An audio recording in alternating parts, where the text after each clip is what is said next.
Este livro tem a intenção de ajudar pacientes e pessoas que não possuem domínio sobre o assunto a obterem uma explicação mais clara a respeito de uma doença que traz consigo um extenso universo de informações, o câncer de mama. Por ser a doença maligna que mais acomete as mulheres no Brasil, surgiu a ideia de fazer com que justamente as pessoas afetadas pela doença possam compreender um pouco mais sobre o que está acontecendo com elas, ou mesmo com alguém próximo, mas sem o intuito de que este livro se torne um assistente no seu tratamento. Esses são alguns dos trechos de Câncer de Mama, Que Bicho é Esse?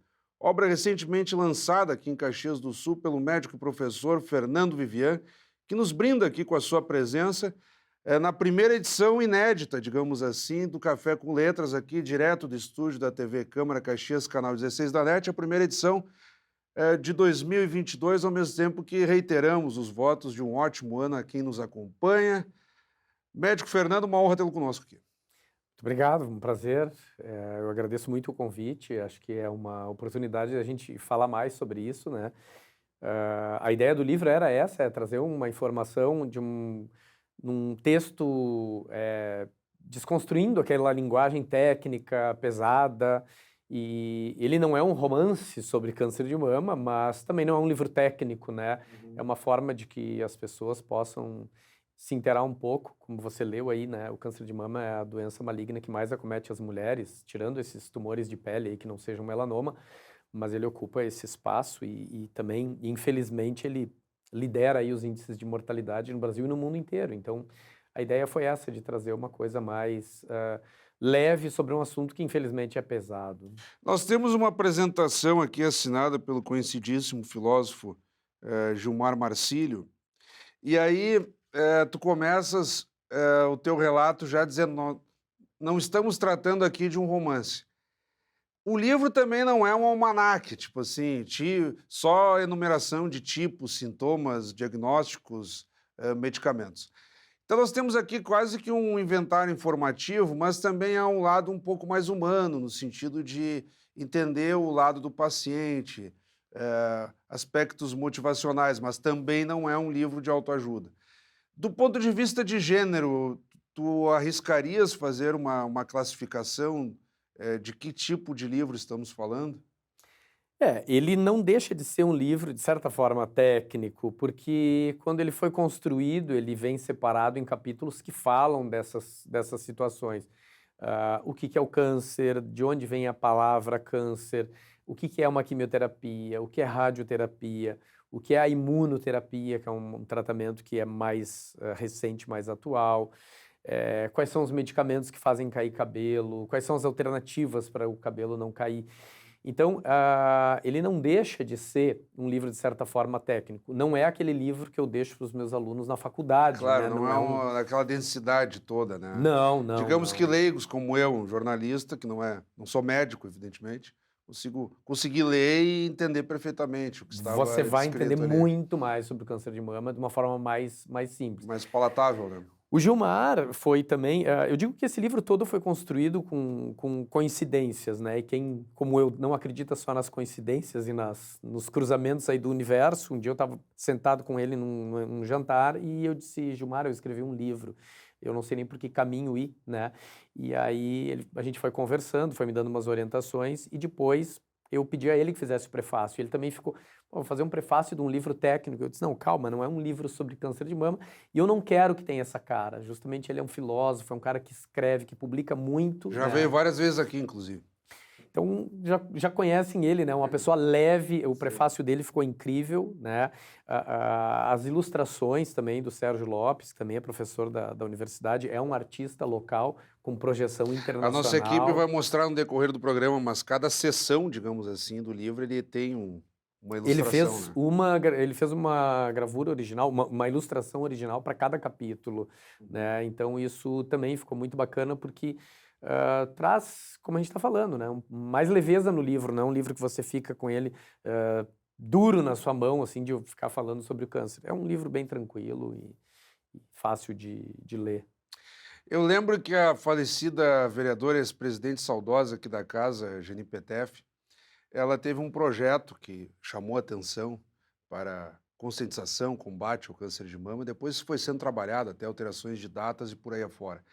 E no período comemorativo, as mulheres ganhavam de forma simbólica um brinco, e ele tinha Ah, me o lembro. nódulo, o diâmetro do brinco tinha, digamos assim, o limite, de nódulo no seio, que se detectado a mulher teria como combater, digamos assim, facilmente, e não teria aquele câncer de mama alastrado, digamos assim.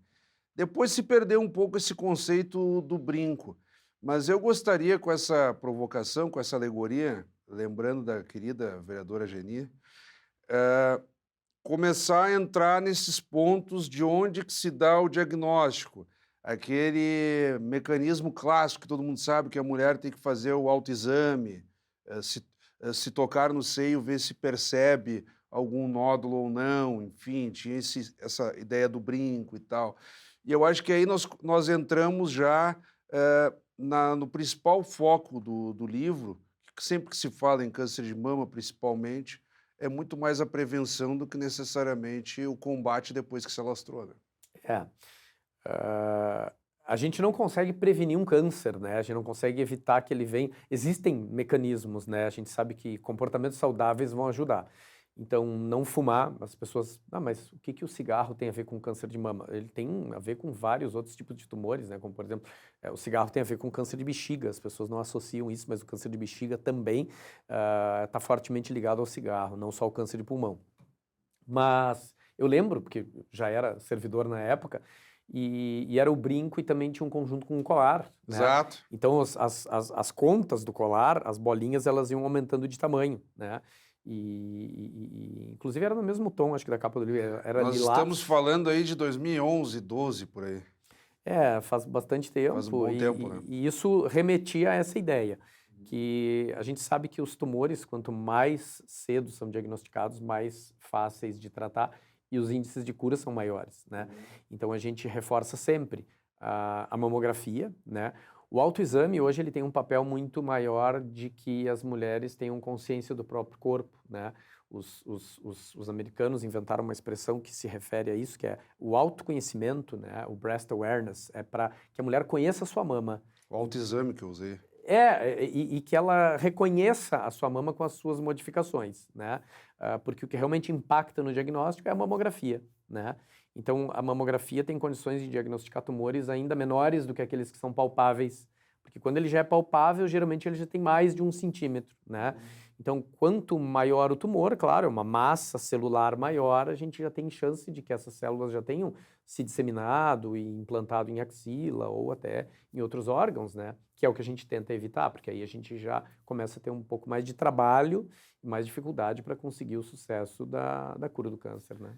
Quando se fala em autoexame, evidentemente que não quer dizer que a mulher vai abrir mão de ir ao médico, muito pelo contrário, para daí se virar por conta própria, entre aspas, não é necessariamente isso. Mas, nós falamos aqui, no autocuidado, no autoexame, como que pode essa intervenção pessoal da própria paciente, no caso a mulher, ser acessória ou até ajudar nas idas periódicas ao médico? Vamos supor que deu azar de exatamente no intervalo entre uma consulta e outra se desenvolver um câncer de mama. Isso acontece também, tem uma denominação específica para isso, que é o câncer de intervalo, que ele também aparece, aquela paciente que fez a mamografia e antes de ela fazer a outra mamografia, ela descobre um tumor, né? Então, teria acontecido justamente nesse intervalo entre uma mamografia e a outra. Mas é importante que ela não só perceba isso pela palpação, mas na visualização existem tipos de tumor que vão causar retrações da pele, que vão causar uma outra situação, derrame pelo mamilo, né? Então, quando sai sangue pelo mamilo, quando sai alguma secreção diferente de uma secreção leitosa, por exemplo, né, como água transparente, isso é um sinal de que tem que fazer uma investigação. Aí a gente parte para as imagens, né? Vai fazer ultrassom, mamografia. E a ideia é essa, que e a gente fala bastante disso no discorrer aí dos capítulos, sobre a importância da mamografia, existem outros exames também, o ultrassom, né? Tem uma certa confusão, porque as mulheres algumas mulheres não gostam muito de fazer mamografia, porque como ela é compressiva, causa um certo desconforto, mas, doutor, posso fazer o ultrassom ao invés? Não é uma alternativa de substituição, na verdade o ultrassom é um exame de complemento, né? Então quando a mama é muito densa e a mamografia, por trabalhar com o raio-x, não consegue mostrar bem esse desenho interno da mama, então se usa o ultrassom para complemento. Na tua primeira intervenção, tu lançaste mão de alguns pontos que envolvem o tratamento do câncer de mama, claro, aí nos mais diversos estágios por aí afora. As pessoas têm muito receio, evidentemente, quando se trata do câncer, imediatamente já vem aquela imagem um pouco mais rígida, né? Queda de cabelo, quimioterapia, radioterapia, fármacos diversos. E isso cai no imaginário popular e as pessoas falam quase que de forma genérica, ó, cuida que vai ter que fazer quimioterapia agora e tal. E como é que funciona? Porque o livro ele tem um cuidado metódico de apontar as etapas em que isso pode acontecer ou não. Evidentemente que nós não vamos entrar numa explicação tão complexa, porque aí as pessoas vão ter que ler o livro. Mas tentando fazer uma diferenciação um pouco mais rápida, assim. Não é ter o câncer de mama e já sair fazendo quimioterapia, né? Não, Como é não. que como é que funciona a evolução desses estágios e em que momento o médico decide? Outro fator, o médico decide sozinho ou decide em conjunto com o paciente? Porque aqui no livro há um detalhe muito interessante, em que os teus próprios diagnósticos se baseiam em experiências anteriores e tu procuras compartilhar isso com os pacientes, né? O livro dá esse tom, assim, eu procuro falar com o paciente que com o fulano de tal sucedeu dessa forma. Então, esses exemplos também confortam as pessoas, não é só comigo, né. Isso é muito importante. Eu gosto muito de usar metáforas no livro, né, comparar coisas, né, porque as pessoas têm fantasias, elas trazem informações de outros casos, né, e acho que o ser humano tem uma tendência natural, né, infelizmente, de se assustar mais do que se tranquilizar. Então eu vejo que no dia a dia, no consultório, às vezes a gente tem mais trabalho de desconstruir informações equivocadas e espantar os fantasmas, né? Que as pacientes. Eu digo elas, claro, porque o universo do câncer de mama masculino, o câncer de mama em homem, ele é muito raro, né? Ele acontece, mas é assim, 1% dos casos de todos os cânceres de mama, né? Mas acho que deve fazer mais de 10 anos que eu não atendo um homem com câncer de mama. Mas as mulheres, naturalmente, trazem esse receio, né? Eu acho que tem um lado bom da mulher se assustar com alguma coisa na mama, e isso é sinal de que as informações chegam, né? Elas já sabem que se começar cedo o tratamento, isso ajuda. Onde é que entra o tratamento? Vamos pegar o exemplo, então, da quimioterapia, por exemplo, que é o que mais assusta, né? Porque envolve isso, a queda de cabelo, aquele mal-estar. Mexe com a autoestima da mulher também, a própria Muito, perda do cabelo, né. muito, muito. Não são todas as pacientes que vão à quimioterapia, então não dá para entender o câncer de mama, né, como uma receita de bolo, porque não vai servir para todo mundo fazer do mesmo jeito. Hoje o câncer de mama tem assinaturas genéticas, né, tem informações que a gente busca nas células do tumor, que não é só que tipo, né. Então às vezes a paciente chega: "Mas doutor, que tipo é o meu câncer?" Bom, hoje ele tem nome, sobrenome, RG, CPF, ele tem uma série de informações que vão determinar se um tratamento vai por um lado ou por outro. Por exemplo, a quimioterapia às vezes pode ser usada antes da cirurgia, né? E aí também a gente tem que lidar com essa ansiedade das pacientes que elas acham que, pô, mas eu tô com câncer, o doutor não vai me operar, não vai tirar isso de mim de uma vez, né? E isso nem sempre funciona bem para essas pacientes dessa forma. Para algumas é melhor eu começar com a quimioterapia, por quê? Porque eu tenho uma resposta viva do tratamento. Eu consigo observar o câncer encolhendo, então eu sei que o remédio está agindo lá, fazendo efeito, e esse tumor está encolhendo. No momento que eu opero a paciente, essa informação ela fica invisível. Eu não sei se essas células realmente respondem, né? Porque existem protocolos para tratar.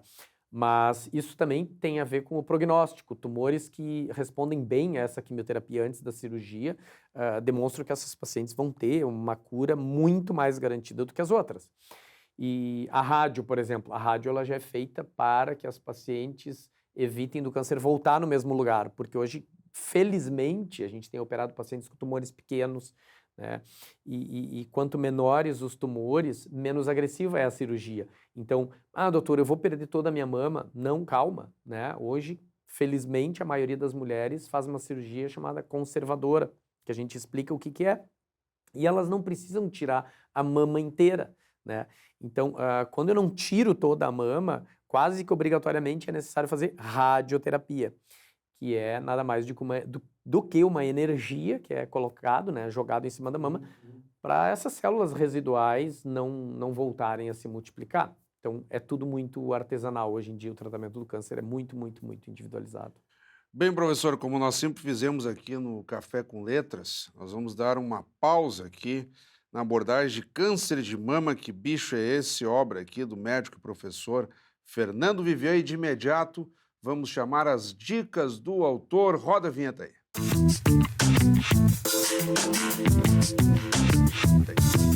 Então, as dicas do autor, recebendo aqui médico e professor Fernando Vivier com câncer de mama, que bicho é esse? Ao mesmo tempo que daremos um tempo na abordagem do foco do Café com Letras, eu vou pedir que o senhor compartilhe com quem está em casa neste momento.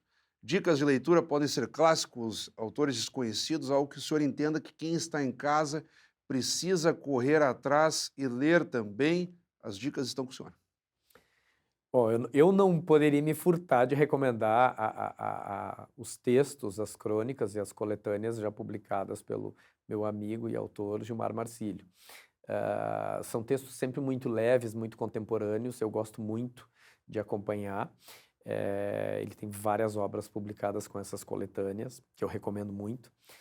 Eu gosto de algumas coisas clássicas, né? Eu agora estou relendo Dante Alighieri, que também é uma literatura mesmo clássica, mas traz muito... Está relendo pela última tradução do professor Pozenato? Não, casualmente não. Ele lançou agora, fazia 800 anos da obra de Dante, ele lançou na última Feira do Livro. A propósito, foi um Café com Letras especial lá na feira, com órbita literária, olha que em que bacana. o professor apresentou o Inferno de Dante, né? Olha que bacana. Para ver como é uma literatura e uma recomendação sempre contemporânea, né? Apesar de Exato. todos esses anos. Ele traduziu, fez uma nova tradução. Eu tive a oportunidade de estudar com um professor que era um grande entendedor de câncer de mama, o professor Veronese. Eu trouxe um original em italiano, então eu estou tentando reler ele na língua original do Dante. E um outro autor que eu gosto muito é Walter Hugo Mãe, um autor português. Eu acho mais leve do que Saramago. Saramago tem um português mais camoniano, mais pesado, sem pausas, sem vírgulas, né? Então aquilo é mais extenso. Mas Walter Hugo Mãe... tem um livro que eu li recentemente dele, que é O Filho de Mil Homens, é um livro bem interessante, e ele também tem coletâneas, com livros curtos, pequenos. Eu gosto de shots de literatura, assim, que a gente possa ler um livro, aquele que leva para a praia no fim de semana, consegue ler, eu recomendo. Retomando aqui, então, ótimas dicas aí. Professor Fernando, com o câncer de mama, que bicho é esse? Nós temos um capítulo aqui que até se prontificando quase que com um diálogo com o leitor, tu coloca o seguinte: falar de quanto tempo duraria, ou quanto tempo viveria uma pessoa com câncer de mama, ou acometida, ou que vá se recuperar. Então, o próprio capítulo aqui causa um constrangimento para quem está escrevendo, e aí nós entramos no aspecto mais duro do câncer, que é uma doença letal, né?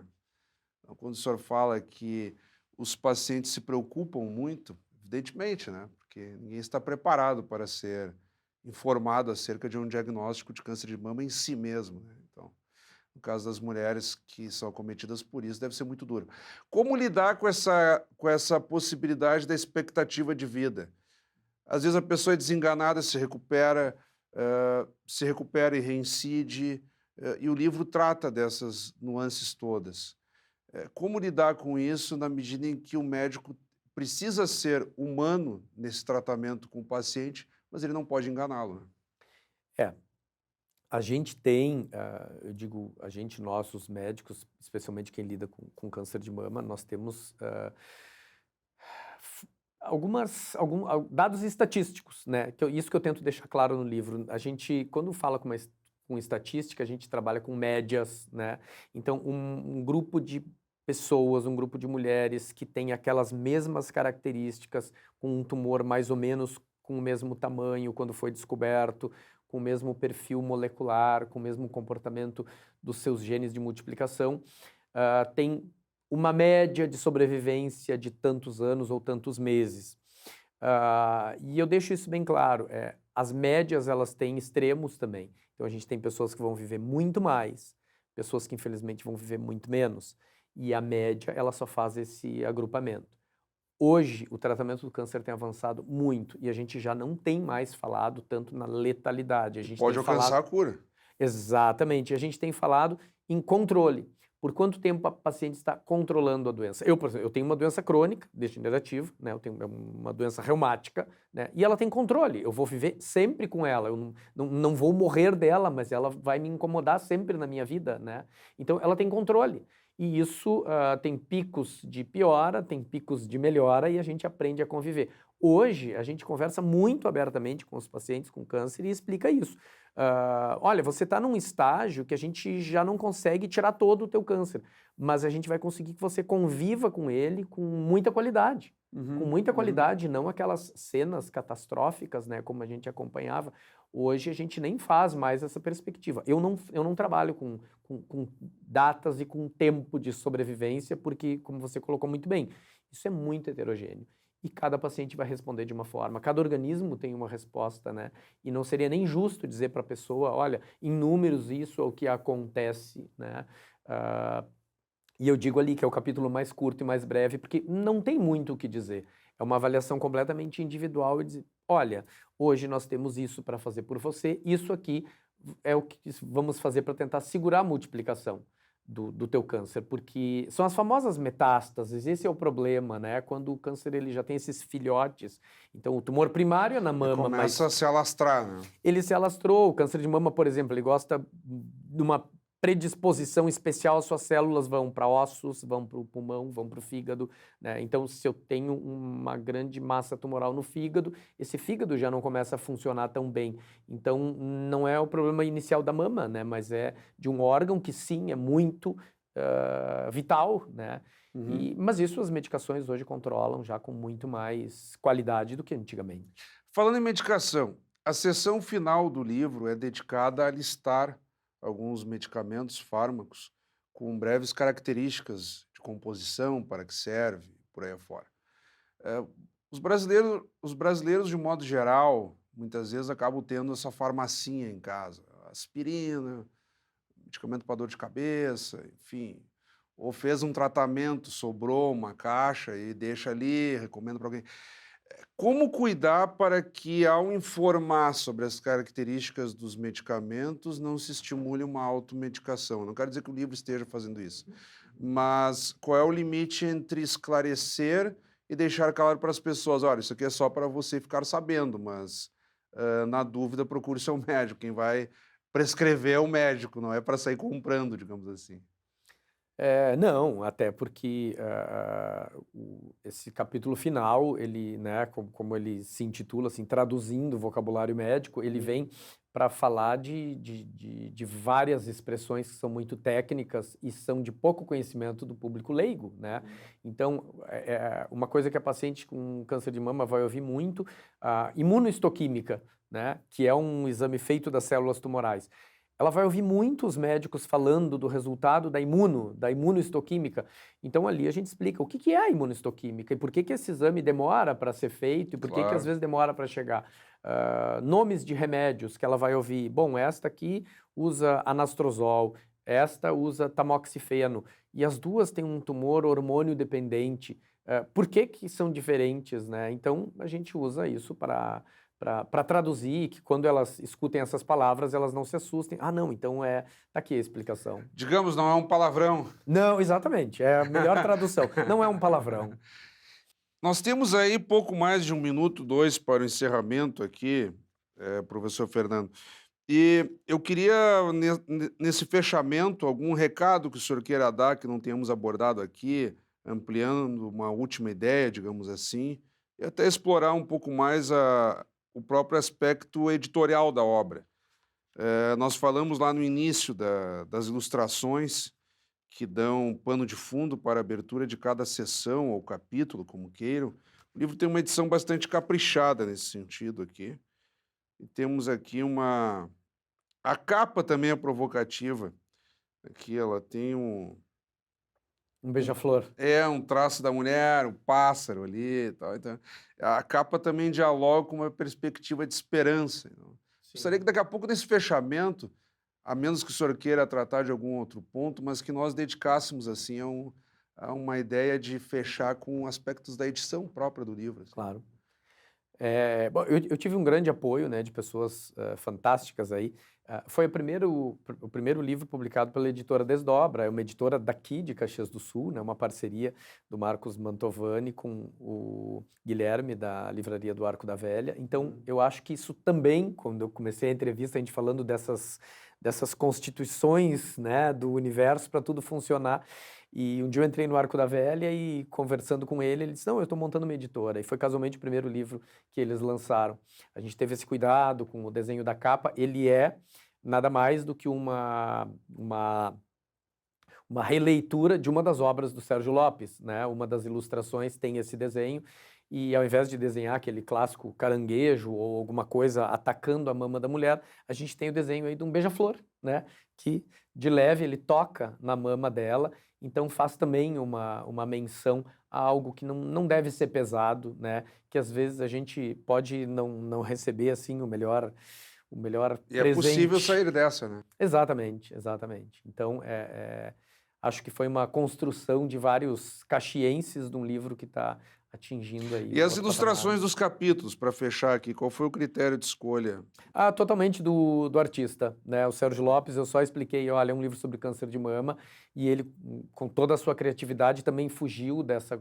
Sabe que eu sou um apreciador do renascentismo, então ele fez algumas alusões a essa época da arte, e são desenhos que, alguns são releituras, outros são totalmente da criação dele, e acho que ilustram muito bem essas páginas. Então, professor médico Fernando Vivian, quero te agradecer bastante aqui pela abordagem e tal como a redação aqui escrita propriamente no livro, nosso bate-papo também foi bastante leve, imagino que quem nos acompanhou aí pôde entender um pouco mais, se apropriar do assunto e quem ainda não leu tem a possibilidade de correr atrás e também ler aqui Câncer de Mama, que bicho é esse? Muito obrigado. Obrigado pela oportunidade.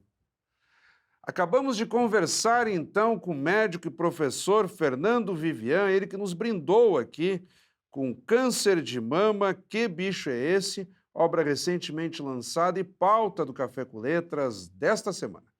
Como sempre, também convidamos a todos que continuem acompanhando a nossa programação. Até o nosso próximo encontro.